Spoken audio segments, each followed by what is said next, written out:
Здравейте, приятели! Днес е понеделник, делничен ден, аз свърших работа. Часът в момента е 6, мръсна жега, 37 градуса показва в колата. Аз обаче нещо се натоварих с ангажименти и реших, че е много добър момент да разпусна с риболов. Къде не съм ходил много отдавна на язовир Бели Лом. Затова в момента скочих в колата и пътувам към язовира. Надявам се някъде към 6:30 да мога да стартирам риболова. Ще ловя до към 8:30 за 2 часа. Целта на излета ми ще бъдат едрите костури.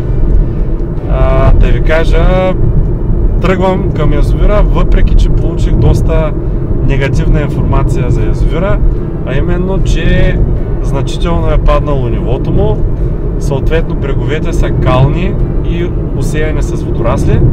Другото, което е, казаха ми, че толкова е пренаселен язовира с каравани, рибари, лагери, биваци, че наистина е трудно, предизвикателство е да си намериш къде да хвърляш.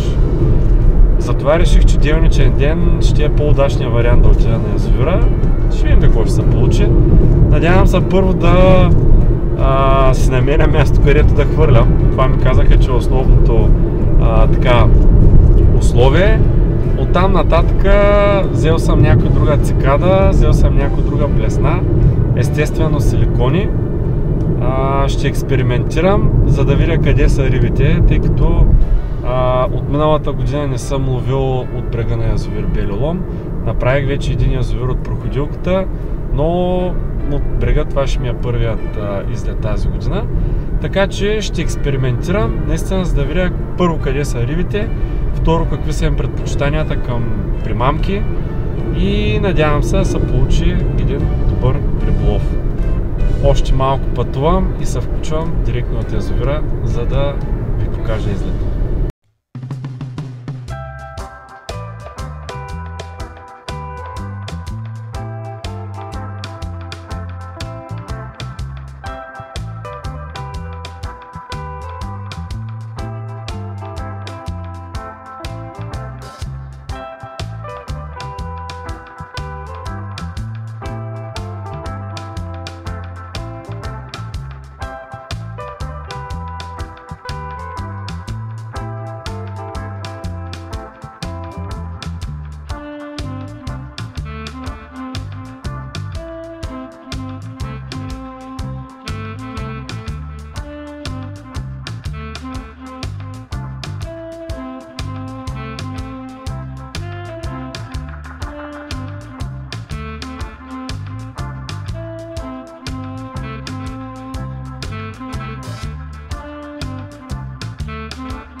Приятели, приключвам риболова. Хванах, може би 20 на костура, имаше 5-6 по-хубави. Другите бяха дребнички, но като цяло съм изключително доволен, защото успях да хвана някакви риби и дори да направя, мисля така, приличен риболов, като за такава преса по водоема проброих някъде около 40 каравани. Въриците са безброй. Едва се намерих тук едно-две места, където да пометам и да хвана някакви риби. Интересното е, че рибите кълвяха на, видяхте, цикатка, която беше 7-8 грама, която е ниско долу. Хвърляме на максимална дистанция и навивам равномерно. Някъде на около 50 см на флуорокарбона над цикадата съм сложил една асисткука с малко силиконче, което в случая беше на линкор, някакво аджи с дълга опашка като сперматозоид. Рибите удраха на бърза, равномерна проводка, но на силикончето горе. Пробвах с шат да сложа ниско долу, не искаха да вземат. Пробвах с воблер, с блесна. Единствено по този начин успях да приложа някакви риби. Странно, но пак казвам, доволен съм, че успях да направя един такъв приличен риболов точно за час и половина вечерта. Нямах повече време, но и това е добре. Приятели, надявам се видеото да ви е харесало. Знаете си, ако е така, лайкове, споделяйте го в социалните мрежи и ако не сте абонати, абонирайте се. Ще съм ви благодарен и много радостен. Чао от мен и на слух!